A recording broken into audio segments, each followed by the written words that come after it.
Abrir a palavra de Deus, em breve reflexão, no livro de Marcos, capítulo 4.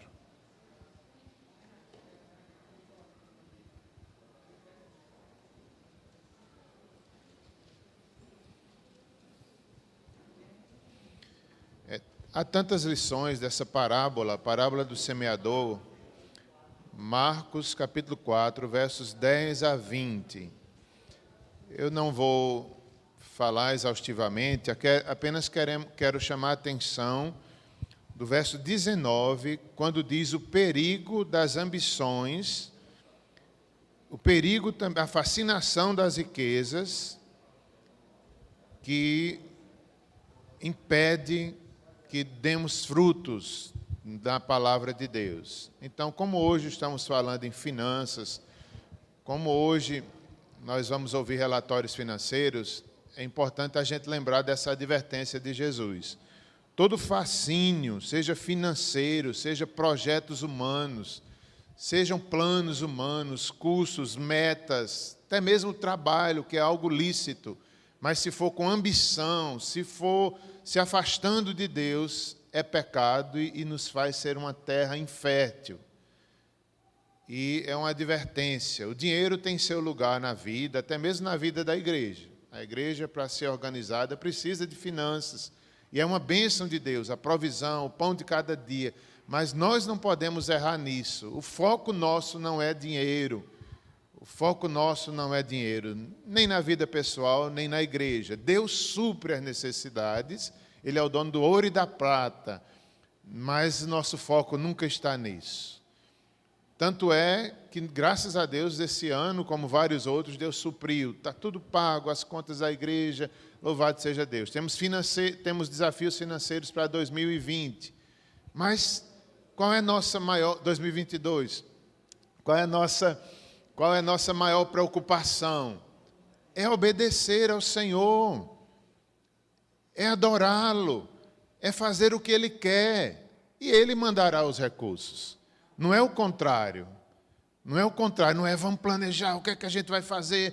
Né? Vamos fazer isso, fazer aquilo para o dinheiro vir. Vamos pedir mais. Temos que ensinar mais, certamente, para que os irmãos continuem sendo fiéis. A gente não pode realmente deixar de ensinar. Mas não é o foco. O foco é obedeça. Se renda a Cristo. Faça a sua vontade que os recursos naturalmente virão. E também, se tivermos que passar por prova, também passaremos. Não é porque se está obedecendo que não vai se passar dificuldades financeiras. Às vezes, igrejas fiéis passam por prova. Às vezes, igrejas fiéis são as mais pobres. Não tem problema. A nossa parte é obedecer. A nossa parte é honrar a Deus. E, em sua soberania, Ele decide se passaremos prova ou não, se sobrará ou não, isso aí não cabe a nós. É a vontade de Deus para cada igreja, para cada família, e a nossa parte é ser fiel às Escrituras e ser fiel ao Senhor. Essa parábola vai chamar a atenção um pouco disso no verso 19. Façamos a leitura, onde o evangelista Marcos, ele explica a parábola do semeador, né? 4 tipos de terrenos, e nós devemos ser o terreno, a boa terra, como igreja também, como indivíduos, certamente. Quando Jesus ficou só, os que estavam junto dele, com os 12, o interrogaram a respeito das parábolas. E lhes respondeu: a vós outros vos é dado conhecer o mistério do reino de Deus. Mas os de fora, tudo se ensina por meio de parábolas, para que vendo, vejam e não percebam, e ouvindo, ouçam e não entendam, para que não venham a converter-se e haja perdão para eles. Então lhes perguntou: não entendeis esta parábola e como compreendeis todas as parábolas? Deixa eu ler novamente. Não entendeis esta parábola e como compreendereis todas as parábolas? O semeador semeia a palavra. São estes os da beira do caminho, onde a palavra é semeada. E enquanto a ouvem, logo vem Satanás e tira a palavra semeada neles. Semelhantemente, são estes os semeados em solo rochoso, os quais, ouvindo a palavra, logo a recebem com alegria. Mas eles não têm raiz em si mesmos, sendo antes de pouca duração, em lhes chegando a angústia ou a perseguição por causa da palavra, logo se escandalizam. Outros, os semeados entre os espinhos, são os que ouvem a palavra, mas os cuidados do mundo, a fascinação da riqueza e as demais ambições, concorrendo, sufocam a palavra, ficando ela infrutífera. Os que foram semeados em boa terra são aqueles que ouvem a palavra e a recebem, frutificando a 30, a 60 e a 100 por um. Oremos. Querido Deus,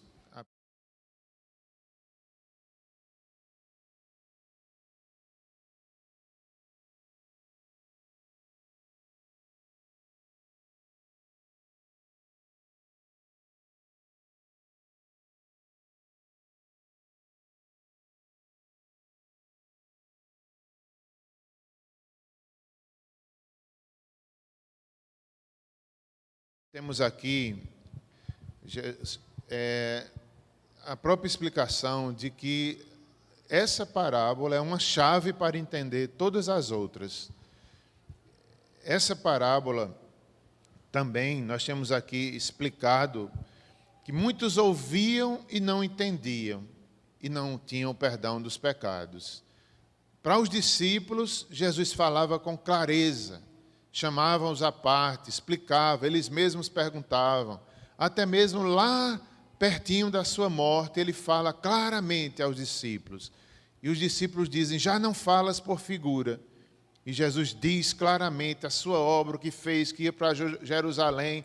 Na ressurreição, eles compreendem totalmente. Então, assim somos nós. Hoje nós entendemos claramente, pelo Espírito, pela palavra, nós sabemos quem é Cristo, nós sabemos para onde vamos.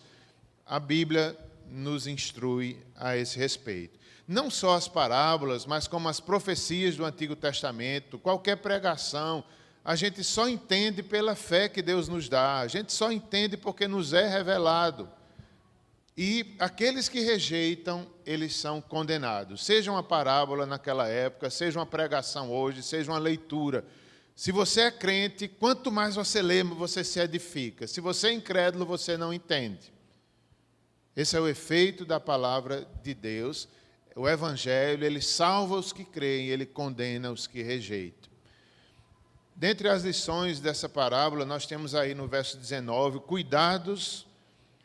os cuidados do mundo são aqueles espinhos, a semente que é a palavra de Deus semeada entre os espinhos, que sufocam. E nós temos que ter cuidado para esses espinhos não mirrarem a semente da palavra de Deus no terreno do nosso coração. Esses espinhos são aqui ditos como cuidados do mundo. Às vezes os cuidados do mundo, as preocupações, os afazeres, as coisas dessa terra nos impedem de ser terra frutífera. Tenhamos cuidado. A Bíblia diz, buscar em primeiro lugar o reino de Deus, buscar as coisas do alto, onde Cristo está ressuscitado. Essa é a prioridade da igreja e de cada crente. Buscar as coisas do alto. Cuidado com o mundo. Não ameis o mundo, nem as coisas que há do mundo, porque breve murcharão, breve passarão. Ele diz também, além dos cuidados do mundo, a fascinação da riqueza e demais ambições. Veja que advertência, né? Que espinhos. A Bíblia diz que por causa do dinheiro muitos se afastaram da fé. Até mesmo igrejas que só falam em dinheiro, só falam, não é, dê que Deus vai lhe dar o dobro. A igreja, em vez de falar a doutrina, é só mais dinheiro, é a bênção, é a prosperidade. Se encaixa aqui. Cuidado, não podemos ser igreja assim. A fascinação, o dinheiro fascina, o dinheiro ilude, o dinheiro dá uma segurança falsa. Quem está com o bolso cheio de dinheiro acha que está tudo bem. Não está. É um fascínio, estou bem. Final de ano, dia 31, uma carteira cheia foi bom demais. É uma falsa prosperidade, um falso fascínio. Engana, faz a gente se sentir seguro. Nós não temos segurança de nada. A vida pertence a Deus. Não é o dinheiro que nos garante nada. Mas sim a fé, a confiança em Deus em toda e qualquer circunstância da vida. E as demais ambições, concorrendo, né, tudo junto, sufocam a palavra e ficando ela infrutífera. E o último verso fala da terra boa. Os semeados na boa terra são aqueles que ouvem a palavra, recebem e frutificam 30, 60 e 100.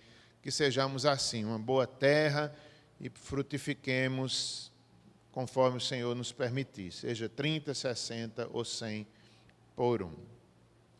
Eu passo a palavra.